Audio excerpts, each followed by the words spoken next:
שלום וברוכים הבאים לרצים במעגל. היום אנחנו נקדיש מספר דקות בשביל לדבר בקצרה על ה-CDC, מדע ואוטיזם. אז ה-CDC זה בעצם Center for Disease Control and Prevention, שזה כמו משרד הבריאות של ישראל. והאתר של ה-CDC, שזה מרכז לניהול ומניעת מחלות של ארצות הברית, מציין במפורש שחיסונים אינם גורמים לאוטיזם, ואין קשר בין חיסונים ואוטיזם. אז זאת אומרת, מדברים פה על חיסונים, לא חיסון אחד, לא שניים, אלא כלל החיסונים שניתנים בשגרה לילדים. הערכות האחרונות מצאו שכאחד מתוך 59 ילדים מאובחנים על ספקטרום האוטיזם בארצות הברית. ככה מדווח האתר, ובשנת 2011 המכון לרפואה של ארצות הברית, ה-IOM, שזה ה-Institute of Medicine, בדק 8 חיסונים שונים, הניתנים לילדים ומבוגרים, ומצא שחיסונים אלה מאוד בטוחים. אז ה-IOM זה גוף של מדענים ופרופסורים ורופאים מהטובים ביותר של ארצות הברית, שישבו ובדקו 8 חיסונים שה-CDC ביקש שיבדקו. ואם הם יכולים לגרום לבעיות כאלה ואחרות, והם מצאו שהם מאוד בטוחים.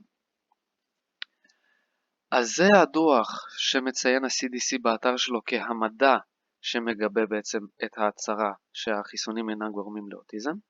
זה נקרא Adverse Effects of Vaccines. אז מתוך הדוח שמצוין באתר של ה-CDC, מטרת הוועדה הייתה להעריך על בסיס עובדות מדעיות אם 8 החיסונים השונים יכולים לגרום לתגובות שליליות קשות, ובסך הכל נבדקו 158 תגובות לחיסונים שונים. 158 תגובות למוצר שאמור לעשות אותנו יותר בריאים. זה מה שהם רוצים לבדוק. הוועדה ערכה דיונים וניתוחים ארוכים על יותר מ-12,000 מאמרים וכתבי עת כדי לקבוע את מסקנותיה. אז אנחנו לא מדברים פה על סיכום של 20, 30, 50 מחקרים או מאמרים שונים שנעשו שאספו מהם את העדויות. מדובר על יותר מ-12,000 מאמרים וכתבי עת. זה כתוב פה לפניכם. הדוח עצמו מתפרס על כ-850 עמודים. אז מי שמעוניין לקרוא אותו, בבקשה, הלינק מצורף למטה. ונחזור לזה שזה המדע שה-CDC מציין בעצם בסימוכין שלו להצהרה שחיסונים לא גורמים לאוטיזם. כמו כן, משרד הבריאות הישראלי מדגיש שאין קשר בין חיסונים לאוטיזם. זה מתוך האתר של משרד הבריאות. האתר מציין רק מחקרים שנעשו על חיסון החצבת, חזרת והדמת. זאת אומרת, מצוין חיסון אחד. אבל אנחנו מדגישים שחיסונים לא גורמים. כלל החיסונים.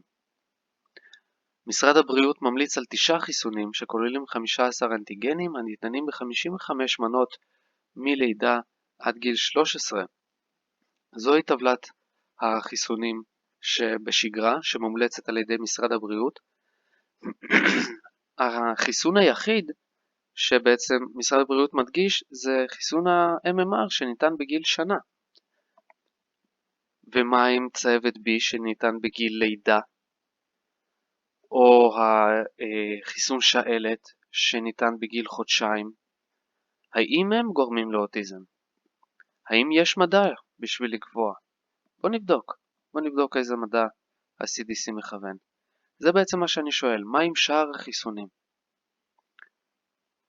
אז הוועדה התבקשה במפורש לבדוק ולקבוע האם קיים קשר סיבתי בין חיסון נגד דיפתריה, טטנוס או שעלת לאוטיזם. כמו שאתם רואים לפניכם, זה מתוך המסמך, ותחת כל הרשימה הזאת של כל הדברים שנתבקשו לבדוק, אוטיזם מופיע בעמוד 545, אתם יכולים לגשת ולהסתכל. כמו כן, חיסון זה ניתן ב6 מנות מגיל חודשיים עד גיל 13.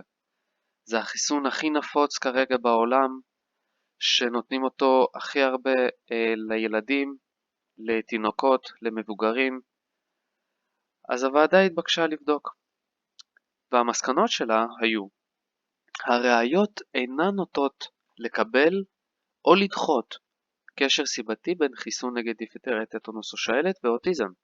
זה נכתב בעמוד 546. מה שזה אומר בעברית בעצם, שאנחנו לא יכולים לקבוע האם יש קשר בין החיסון הזה לאוטיזם או שאין קשר. המדע אינו קיים לגבי ההצהרה הזאת.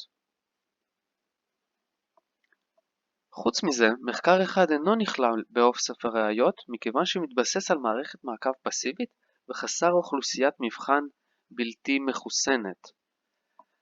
אז היה מחקר של גרייר וגייר, שזה אב ובנו מ-2004, שבדק דרך מערכת המעקב של ה-CDC, שזה הוורס, שזה מערכת מעקב לניטור תופעות חריגות מחיסונים,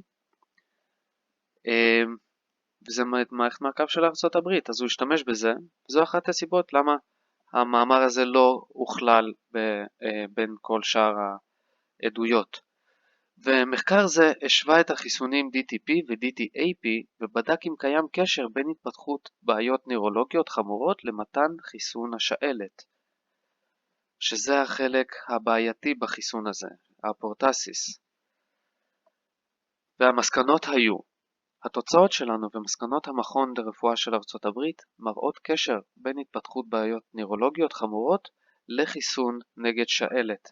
במקרה הזה זה ה-Whole Cell Pertussis Vaccine, שזה ה-DTP. אז הנה עדות והנה מחקר שאולי כן יכול לרמז על איזשהו קשר, אבל הוועדה לא התחשבה במחקר הזה. אז על סמך מידע זה, האם ה-CDC יכול לקבוע שחיסונים ברבים, כלל החיסונים, לא גורמים לאוטיזם?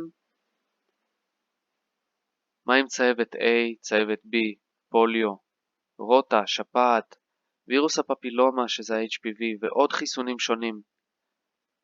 איפה המדע שבדק אותם?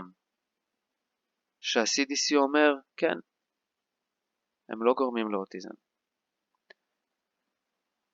החיסונים האלה הם לא נבדקו, והמדע אינו קיים, כמו שמציין הדוח של ה-IOM. שזה מוזר שה-CDC בעצם מציין אותו כסימוכין להצהרה הזאת, ששם כתוב במפורש שזה לא נבדק.